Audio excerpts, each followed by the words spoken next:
Hi everyone, this is Francis McInerney, a friend of the Aqueduct, and I want to talk to you about something today that oddly enough is frighteningly obvious, but it's not at all clear to us when we walk along the aqueduct because really it just looks like a walking path. That's what we see. We know there's a great piece of engineering underneath it because at the keeper's house there are such extraordinary exhibits showing what's there and how it was done and when and why. But there's one thing that we don't see.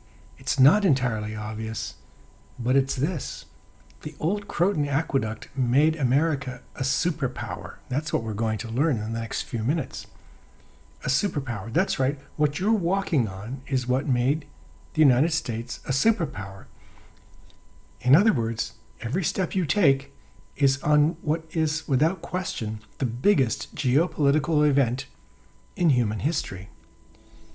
Making a superpower. That's what this presentation is all about. Let's just look at a map. It's not complicated.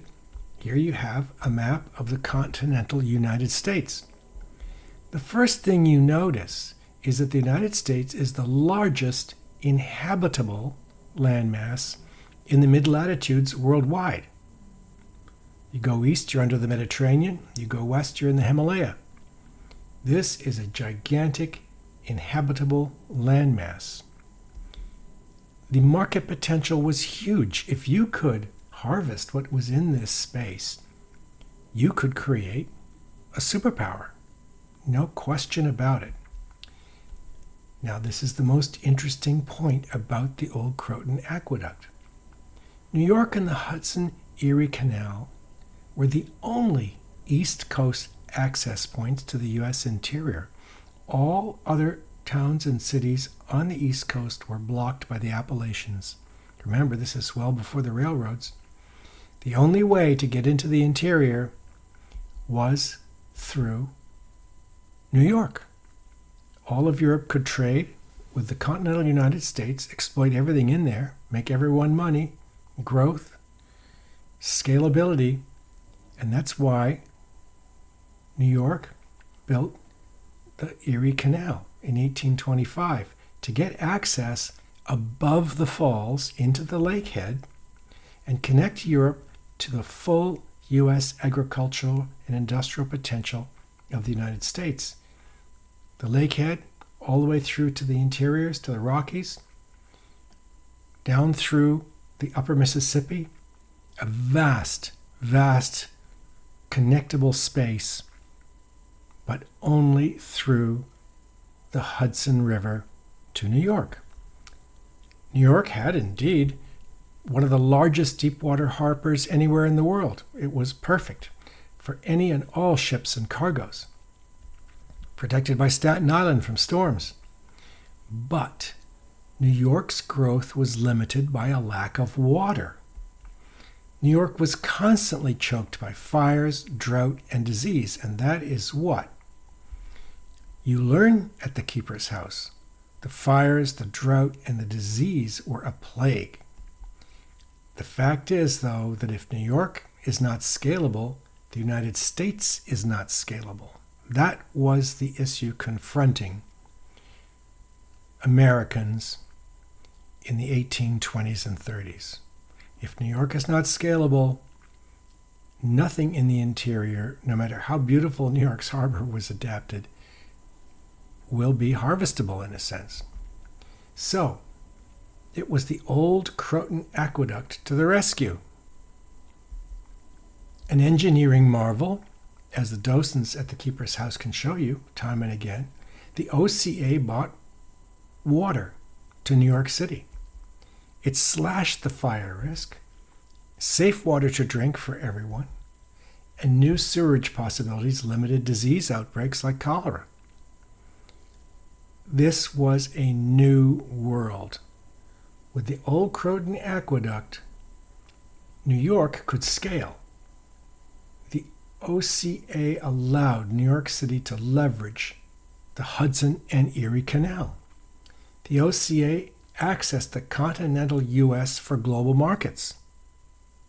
Think about that. The Old Croton Aqueduct, that walking path, that is what allowed access to the continental U.S. for global markets. It allowed New York City to scale. The OCA turned the Hudson Valley into an industrial powerhouse. And by 1871, the United States was the biggest economy in the world. That's how the United States became the first global superpower and has never looked back. So, when you think about this, you realize the Old Croton Aqueduct, that engineering marvel, transformed our globe. Nothing is like this. You can look at the Great Wall of China, you can look at the pyramids of Egypt, the Roman Colosseum, it really doesn't matter. What you are walking on transformed the world like nothing else before or since. The geopolitical impact of the OCA is amazing. The Hudson Valley became an armaments engine for the North in the Civil War. And indeed, places like Cold Spring are still so polluted you can't swim in the water there because of all of the armaments that spilled out into the water and the chemicals that came from them. The North won. By 1865, the U.S. had the most powerful military in the world and has never looked back. In the 20th century, the United States' economic and military scale, initiated by the aqueduct, won World War I, World War II, the Cold War. Think about this for a second. You're walking on it. It just looks like a nice dirt path. But no, what the Old Croton Aqueduct enabled is amazing. OCA water for New York City shaped the modern world. There is no way around it. It shaped the modern world. This, therefore, is easily the biggest geopolitical event in history. With that, I want to thank you very much for your few minutes of time. And I think you're going to find this an extremely interesting visit to the Keeper's House. Watch what you see carefully, listen to those docents, and apply what you've learned here, and you will be amazed. Thank you.